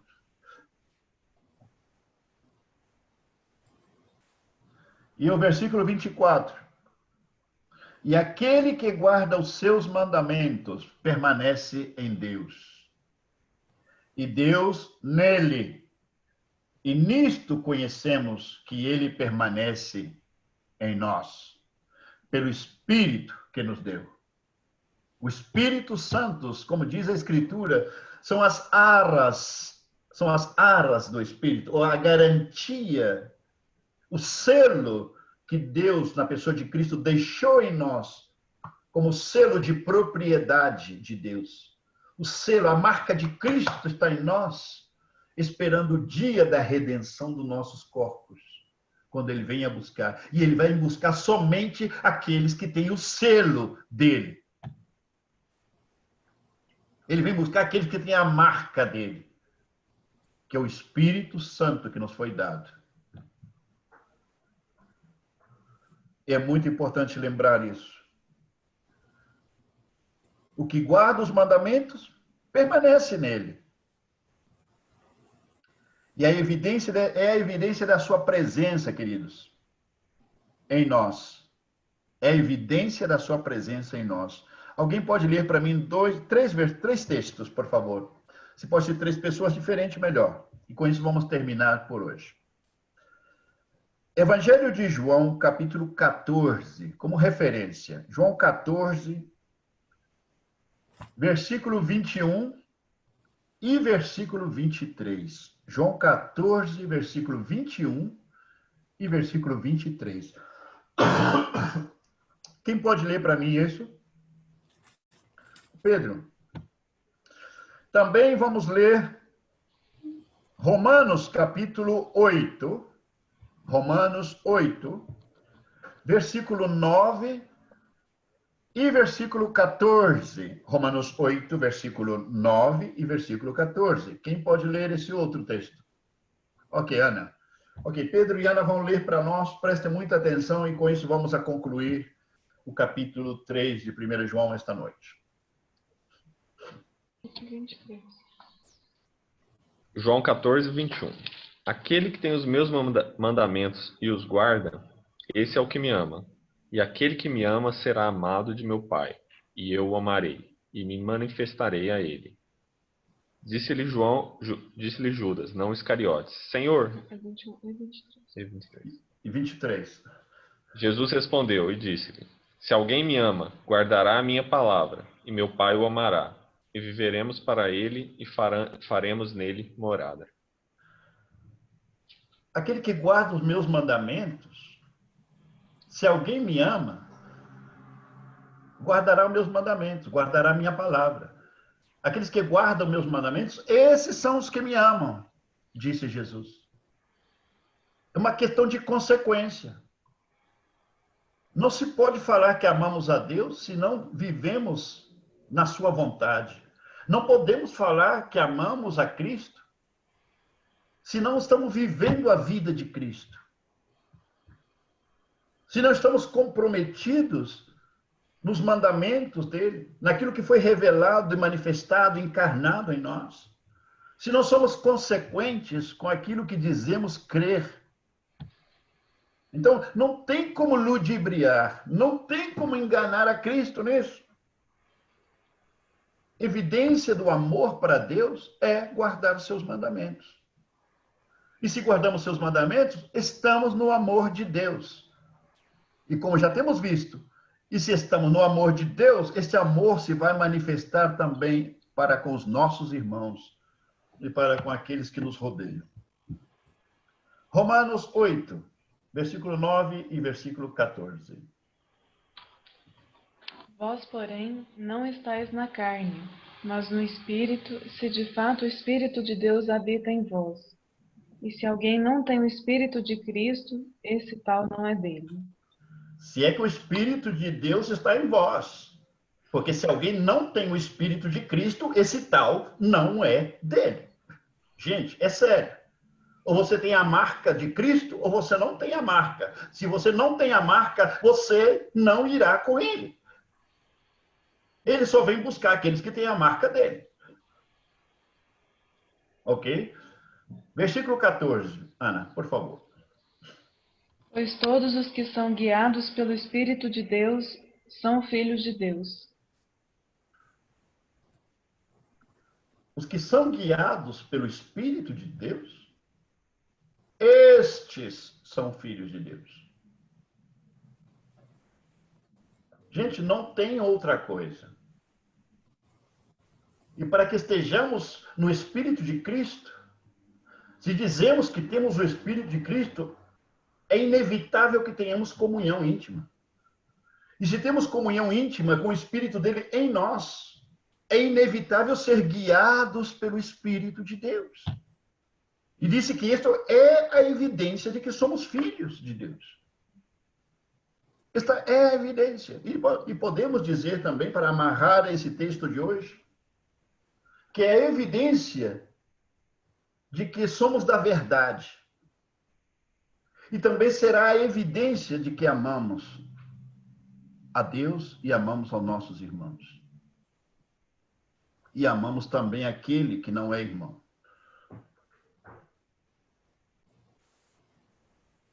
Amém? Amém. Alguém quer fazer algum comentário antes que possamos orar para fechar esse tempo hoje?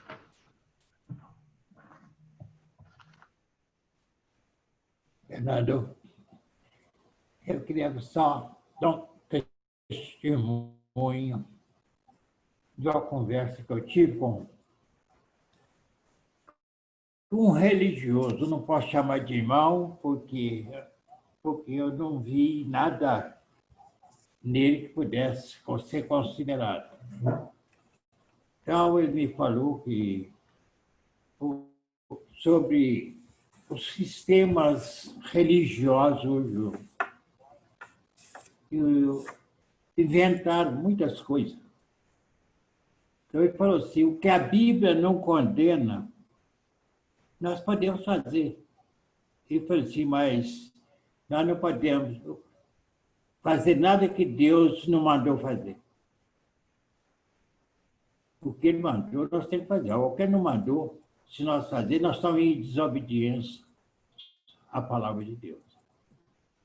Então, são coisas hoje, que hoje eu estava me lembrando, porque eu já tive experiência sobre a oração. Eu fui convidado para um trabalho de um aniversário lá na região do norte do Espírito Santo. E eu fui nesse trabalho, foi um trabalho maravilhoso, houve conversões. E eu recebi um convite, assim, de Santana, para ir em outro lugar. E eu fui sem pedir a direção de Deus. Não perguntei a Deus se era necessário que eu fosse ou se estava liberado para ir. E foi uma grande decepção que eu tive. Essa experiência nós temos que ter hoje. Deus tem que mandar. Ele tem que liberar. Do contrário, nós vamos passar por uma decepção. Essa é a experiência que eu tenho nessa carreira espiritual, né? A gente tem que ter muito conhecimento e saber que está escrito. Foi que Jesus respondeu para Satanás. Está escrito. O que está escrito é para nós fazer. Mas o que não está, é melhor ficar calado. Né? Mas se está escrito, vamos defender a palavra de Deus. Estes são os mandamentos que tem nos dado. E nós vamos estar sendo aqueles escolhidos por Deus para fazer o que Ele manda. Muitas vezes nós estamos criando. Eu tenho debatido muito sobre tantas coisas que a igreja hoje praticam, criado pela Igreja Católica. E nós temos que ter cuidado sobre isso. Há quantas coisas? Festas, dias de guardas, essas coisas nós temos que ir com cuidado muito grande, porque senão a gente vai ser decepcionado. Né? Este é o ser que nós temos pela palavra de Deus.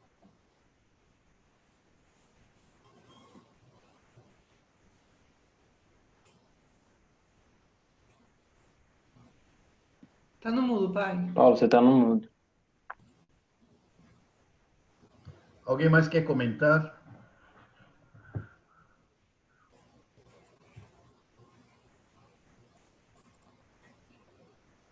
Não? Tenho muita vontade de reunir com todos os irmãos um dia para me contar minhas experiências que eu já passei nessa vida espiritual. Já haverá oportunidade, pai. Já haverá oportunidade. Queremos muito também, seu Jairo. Eu estava até falando com o Paulo, quando ele esteve aqui, que tem irmãos que me conhecem há muitos anos, que eu tinha que fazer um histórico da minha carreira espiritual. Falei, não há necessidade para isso. Né? A minha história já está feita por Cristo. Assim é. Bom, meus irmãos, graças a Deus pela vida de cada um de vocês, os irmãos que estão, as irmãs que estão lá na Colômbia, né?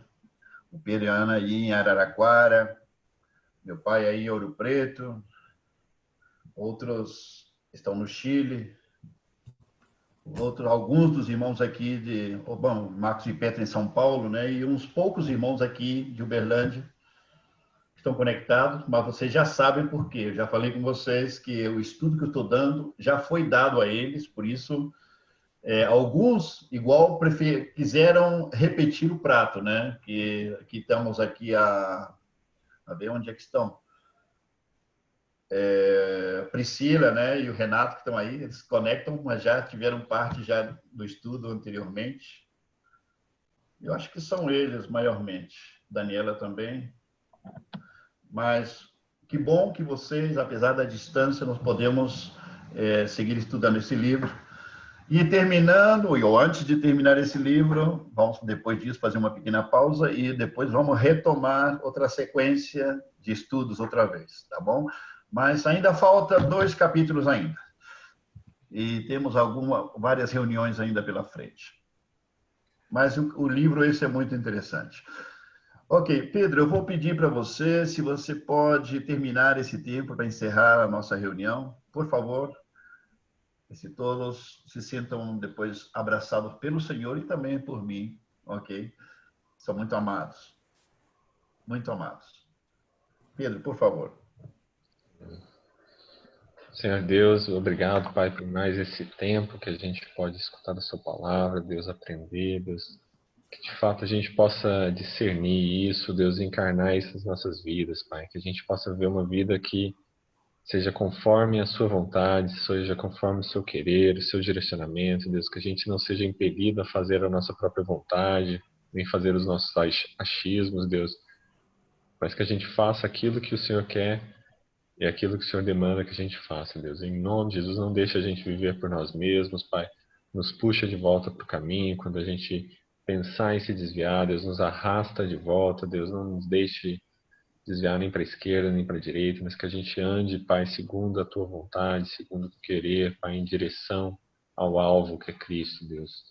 Cristo em nós, Pai, que possibilita a gente poder andar nesse caminho, Deus. Então, que a gente possa se arrepender diariamente dos pecados que a gente comete, Deus, que em nome de Jesus, Pai, não haja nenhum pecado que se torne rotina nas nossas vidas, Pai, nenhum pecado que se torne confortável ou que a gente não sinta desconforto, Deus, mas que sempre quando a gente pecar, Deus, o Espírito Santo possa nos convencer, Deus, o Senhor possa nos inquietar, Deus, para que a gente possa se arrepender, Deus. Em nome de Jesus, Pai, obrigado por essa noite, obrigado pelos irmãos que estão conectados, Deus, que o Senhor possa cuidar de cada um, Deus, trazendo saúde, Deus, que eles possam ficar em segurança.